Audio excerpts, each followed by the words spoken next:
TCP protocol. So basically TCP is nothing but a transmission control protocol. This transmission control protocol, it acts like a agent to carry the data from the network layer to the process to process delivery. If you want to do it, means then the TCP is the responsible for the data to be transmitted.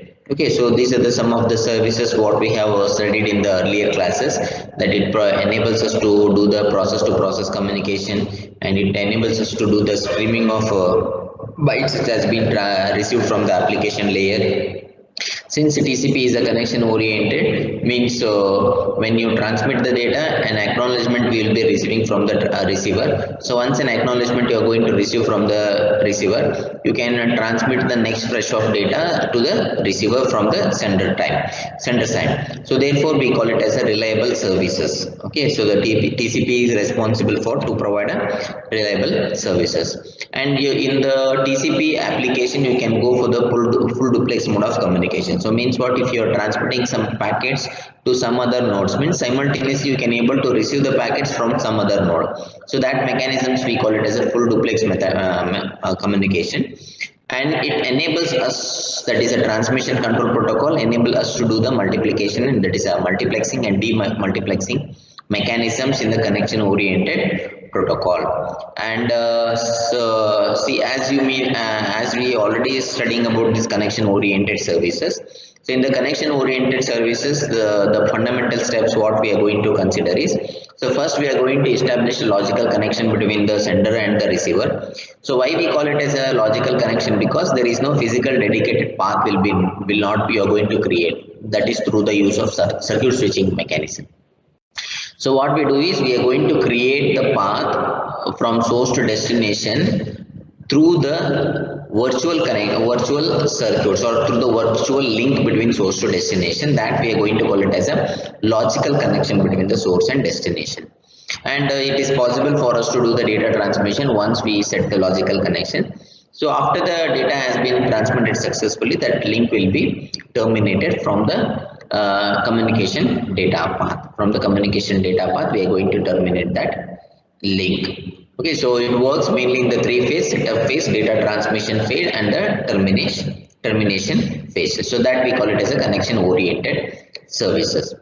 And then we studied about some of the features of TCP, that it uses a numbering system and the byte number system it uses in order to track the number of packets which has been transmitted from the transport layer. So we are going to use a segmentation of the data from application layer to the network layer, depending upon the capacity of the link to link data transmission between the node within the network. So therefore we use a sequence number in order to fragment the data, and also to do the reassembly of the data. Over the data transmission, we will be using this sequence number. Okay, so you can see here we have a 5000 data has to be transmitted, and this 5000 data you are going to divide it into in terms of 1000 frames, and each 1000 frames we have going to give a sequence number. And based upon this sequence number, at the receiver side, what I am going to do is, I am going to rearrange the data so that I will be getting the original data, which is of 5000 bytes. Okay, and then we are going to use the acknowledgement number in the TCP, because as I said, it is a connection oriented. So in order to know that the receiver has successfully received the packet to the transmitter, so what the receiver will do is, the receiver will transmit an acknowledgement packet for every successful reception of each packet from the transmitter end. So the transmitter will receive the acknowledgement. I will get to know that what are the sequence number that the receiver has received. So based upon the sequence number and the packet number, the next set of data will be transmitted from the transport layer. So therefore we are going to use an acknowledgement number. So the next one is the TCP segment. So in what way we are going to create a packet in the transport layer protocol? So we are going to create a TCP segment, that is the data which is coming from the application layer. So for that data, that we call it as a datagram. From that datagram we need to append a header for it. So what is a header? Header is responsible for us to identify the process to process communication. So for each process we will be having a header number. So that header number has to be attached to the data which has been receiving from the upper layer. So you can see here the data, and followed by that, for that data we are attaching a header. So header plus data, we call it as a segment of the TCP. So why we call it as a TCP segment is because we are attaching the header at the transport layer protocol. So therefore we call it as a TCP segment. So the header plus data, we call it as a TCP segment, or we call it as a TCP packet or a transport layer protocol. So what exactly this header will be consisting? So you can see here the header will consisting of the source port address, a 16-bit source port address from where the data has been generated, it will be indicated, and from where the data has to reach, that will we are going to call it as a destination port address. So that is of 16-bit. And then what we do is we use a sequence number. So say we are going to use a sequence number, that is nothing but 32-bit sequence number, we are going to use it. And then in order to transmit the, I said the receiver and the transmitter will make use of the acknowledgement. So the acknowledged number will be of 32 bits. Okay. Then you can see here the header length we are going to use, and we are going to use a received 6 bits, and we are going to use some synchronization messages, that is URG, acknowledgement, push, RT, RST, sync, and fin number we are going to use. And along with that, in order to avoid the data overloading of the data over the network, we are going to use two important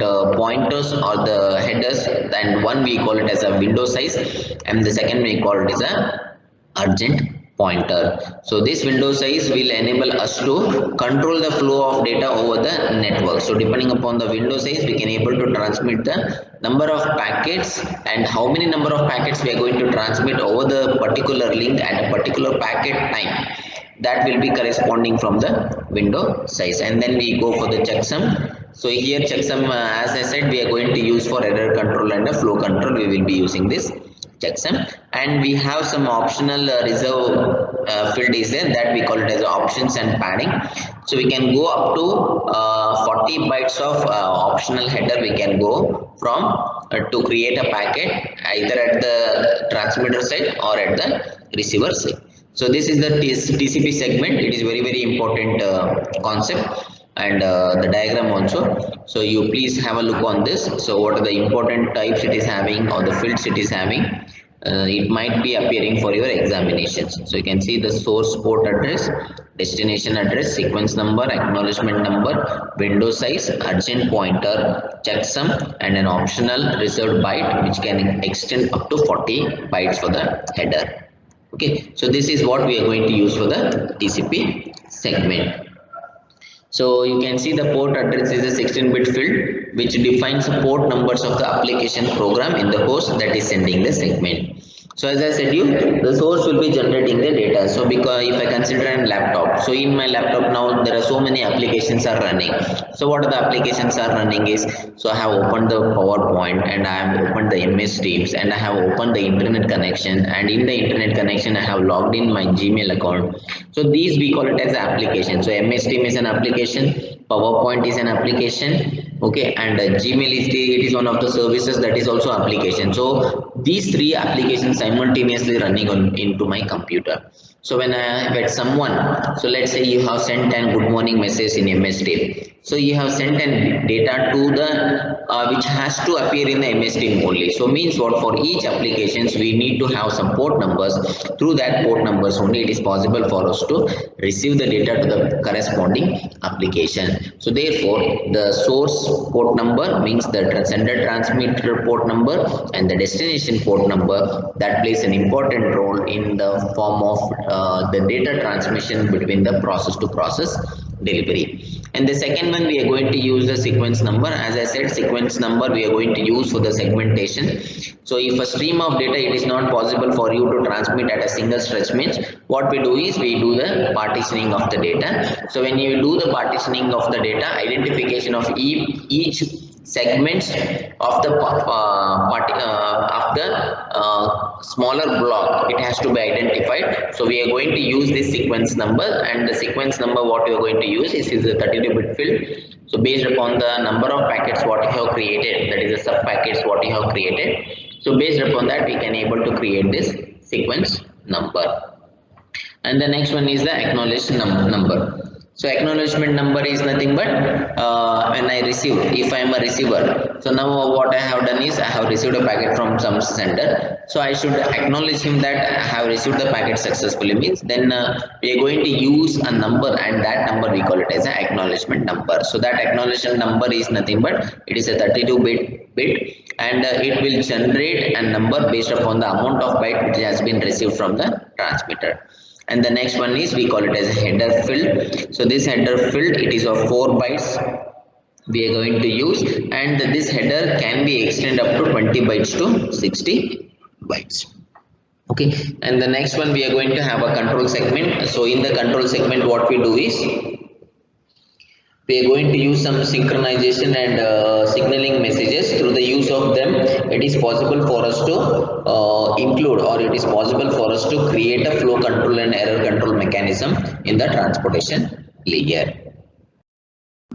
So these are the acknowledgement, that is a control fields what we are going to use. You can see here URG, that is nothing but a urgent pointer is valid, and acknowledgement is valid. PSH, that is a request for push.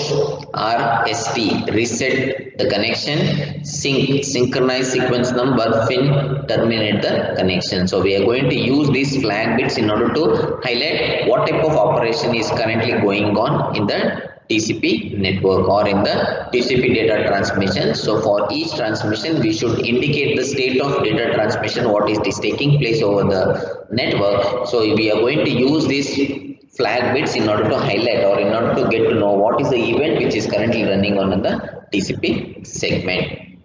Okay. So the next one is we are going to use a window size. So this window size, it is a very important field in the TCP protocol. Why it is very important? Why? Because see, based upon the window what we have created, based upon that we are going to transmit the number of packets from the source to destination.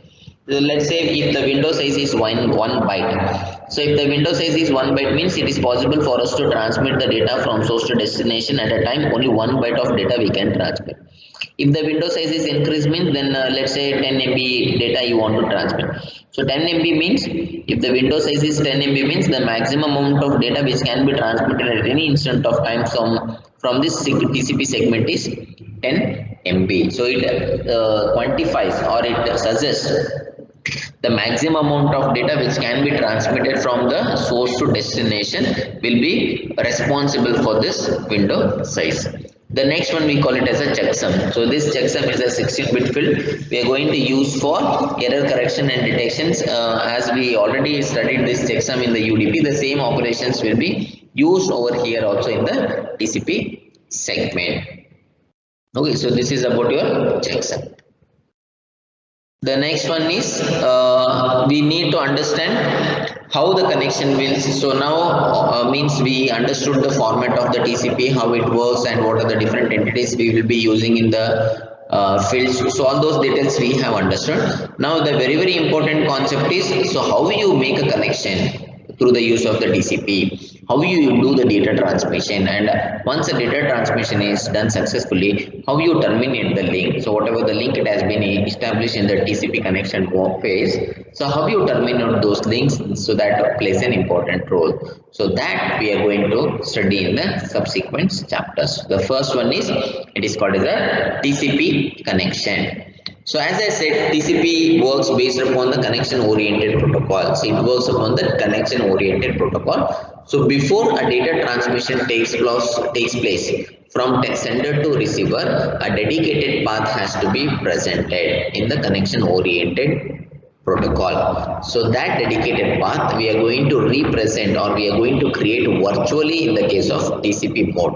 Okay, so therefore we call it as a connection oriented, or it is called as a logical connection between the source and destinations we are going to use it.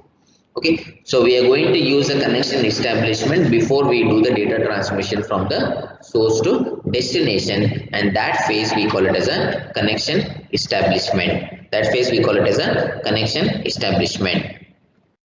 And the next one, see, so this connection establishment will take place in three-way handshaking mechanism. This connection establishment will take place in a three handshaking mechanism. So what are those handshaking mechanism? So first, the application program that we call it as a client will wants to make a connection with another application program. So let's say, and you are the user, and the user we generally we call it as a client, and you want to access some information from the server. So that is a one more application, and that we call it as a that is an application program, or generally we call it as a server. So we are going to use this data transmission in the transport layer protocol. So how the connection will be established is, so the process will starts from the server. Okay, so what it tells, the server program tells its TCP that it is ready to accept a connection. So the server program, we are going to run the server program. So based upon the output of this server program, we get to know that the TCP is ready for the connection acceptance, that is a connection establishment. Okay, so this request we call it as a passive open. This type of connection establishment we call it as a passive open. Okay, and if you want to have a connection, then what we should do is we should send some signaling mechanism. So if you are sending the signaling mechanism for the TCP connection to be establishment, then that we call it as a active open, we call it as. Since the server itself it is running the program, and based upon the output of the server it is getting ready to receive the data, so therefore we call it as a passive open. So now you can see here, this is the connection establishment, how we are going to do it through the use of handshaking mechanism. So now you will see here the active open, when the client runs the TCP application program, so he will be running a program, and this program will be activated in the client transport layer protocol. So once the client transport layer protocol it has been successfully run, then what we do is we send an synchronization flag. We send an synchronization flag. So now you can see here, client to client process to client transport layer server, we call it as active open, whereas the server transportation layer to the server process we call it as a passive open. So why? Because the server wants to receive the data from the client, so therefore we call it as a passive open, whereas in the case of client process we call it as an active open. So since the client is want to transmit the data, he will be transmitting the data with a sequence number 8000 along with synchronization pin or the synchronization field will be activating. By activating the synchronization pin, he will be transmitting the packet from client server to the from client transportation layer to the server transportation layer. So once the sequence number has been received from the server transportation layer, it will acknowledge for the sequence number what it has been transmitted. So it will generate one acknowledgement number for the sequence number, that is a sequence number what we have created. The sequence number we have created at 8000. So 8001 it will send, means I have received the 8000, you send me 8001 packet. So means what? It is something like it is telling, yes, the previous connection that has been done successfully, I am waiting for the next connection. Okay, so upon reception of the that is an acknowledgement data from the server transport layer, the connection will be opened. So once the connection is opened, now the receiver, that is a transmitter, the client process will transmit and one more sequence number, that is for 8001. So upon reception of the sequence number 8001, the connection will be open, and this phase we call it as a data, that is a connection entity, or we call it as a logical connection between the client process to the server process. Okay, so I request all the students, you please make a note of this diagram, everyone. Okay, so the next one we call it as a data transfer. So in the first phase what we done is we have done the connection. So the next one is how we do the data transmission. Okay, so once the connection has been established, then what we do is it is possible for us to do the data transmission bidirectional. So how it will be done? So the client and server can able to transmit the data and acknowledgement in both the direction. Okay, and if we know in which direction the data is traveling, then we can able to get the same data transmission through the use of the acknowledgement segment also. So we will be using a piggybacking for the acknowledgement segment. So based upon the acknowledgement signal what we are going to get, so based upon that there are two types of data will be transmitted. So one we call it as a pushing data and one we call it as a urgent data. So what you mean by pushing data is, so if we want to have a data transmission between the source to destination means, then the raw data what you want to transmit from the source to destinations, we call it as a pushing data, means that is the actual data which has to be transmitted from source to destination. There is one more type of data what we need to transmit, we call it as a urgent data. So what do you mean by this urgent data is, see sometimes at an immediate interval of time, let's say in the network congestion phase, during the network congestion phase what we do is, it is necessary for us to do the synchronization of the entire network within a shorter period of time. So in such a cases what we do is, we are going to use this signaling mechanisms to do the data transmission in a quicker manner, and that process we call it as a urgent data. So basically there are two types of data you can transmit. So the first we call it as a pushing data and the second we call it as a urgent data. So why we call it as a pushing data is, so since the data will be transmitted from node to node and it will be transmitted only through the push, means from host to host communication. Only the source node and the destination node can able to go for the process to process extraction of the data, but whereas the intermediate node they can only see the IP address. So depending upon the IP address they can able to either they can transfer the data to the higher layer, that is a transportation layer, or they simply forward that data to the neighboring nodes. So this is how the data connection, that is a data transmission, will take place in a TCP connection. So the next one is, so you can see the next one we call it as a termination. So once the data has been done successfully transmitted, so now it is necessary for us to do the elimination or deletion of the link which has been created from the source to destination. So you can see again for the termination we are going to use a three-way handshaking mechanisms for the data, means the link which has been created, that has to be deleted, because we have a limited number of links, and these limited number of links you need to use efficiently so that the data transmission rate will increases. So therefore unnecessary having a link between the source to destination will avoid a congestion overhead in the network. So we need to terminate the links once the data transmission has been done successfully.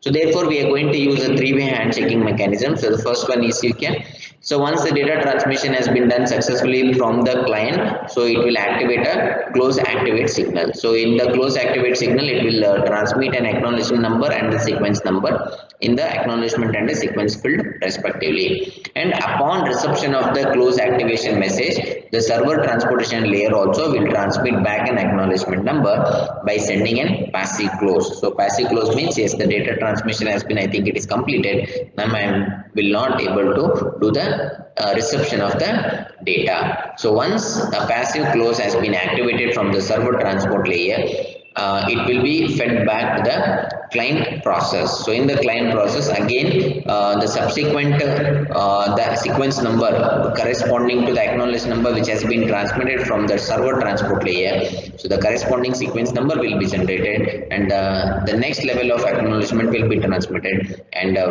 upon reception of that acknowledgement the connection will be closed in the server transport layer. Okay, so this is how the data transmission will takes place in the TCP layer. Okay, so we will be having a three different process. See, they may ask you for 12 marks. Explain TCP connection, explain TCP data transmission, and explain the TCP termination phase. So if you want to do that, these are the diagrams you are supposed to write down, and once you write down the diagram and corresponding explanation, you need to write down. Is that